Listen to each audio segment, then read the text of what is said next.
Hello friends, मैं हूँ सुनीता। मेरे चैनल हिंदी लोकगीत में आपका स्वागत है। मैं आज देवी गीत पचरा सुनाने जा रही हूँ। अगर ये वीडियो पसंद आए तो प्लीज़ लाइक कमेंट सब्सक्राइब करें और सब्सक्राइब के बगल में बेल आइकन है उसे प्रेस करना ना भूलें, जिससे कि मेरे नए वीडियो की नोटिफिकेशन आपको मिलती रहे। पातर डलरिया लइके निकली मलिनिया हो के ना लई है ना, हो के ना लई है ना। हमरे डेलरी के फुलवा हो के ना लई है ना, हमरे डेलरी का फुलवा हो के ना लई है ना। पातर डलरिया लइके निकली मलिनिया हो के ना लई है ना, हो के ना लई है ना। हमरे डेलरी का फुलवा हो के ना लई है ना, हमरे डेलरी के फुलवा हो के ना लई है ना। अपने मंदिरवा से बोली देवी मैया मालिन हम ले बैना, हो मालिन हम ले बैना। तोहरे फूल के गजरवा मालिन हम ले बैना, तुहरे फूल के गजरवा मालिन हम ले बैना। तू तहु मैया जन्म भिखारिन हो कि कहाँ से देबू ना, हो कहाँ से देबू ना। हमरे गजरा के दमवा हो कहाँ से देबू ना, हमरे गजरा के दमवा हो कहाँ से देबू ना।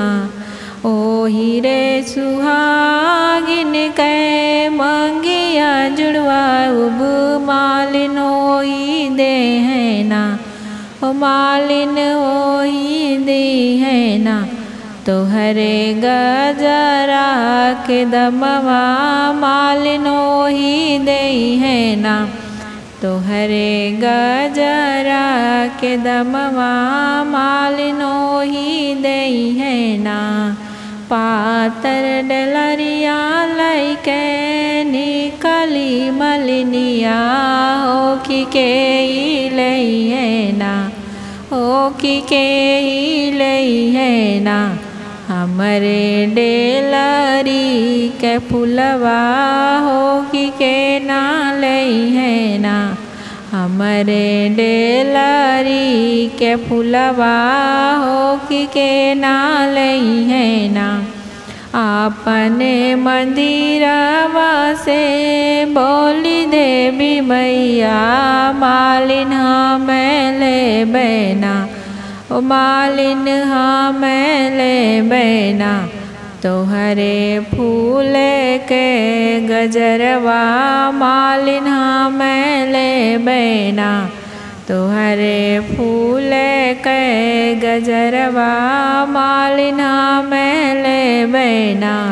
तू तहु मैया जन्म भिखारिन हो कहाँ से देबू ना, हो कहाँ से देबू ना। हमरे गजरा के दमवा हो कहाँ से देबू ना, हमरे गजरा के दमवा हो कहाँ से देबू ना। ओ हीरे बजनिया के देव बलकवा मालिन ओही दी है ना, ओ मालिन ओही दी है ना।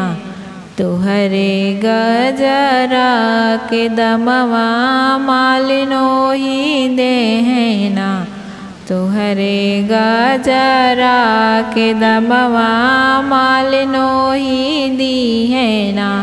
पातर डलरिया लैके निकली मलिनिया हो कि के नाले है ना, हो कि के नाले है ना।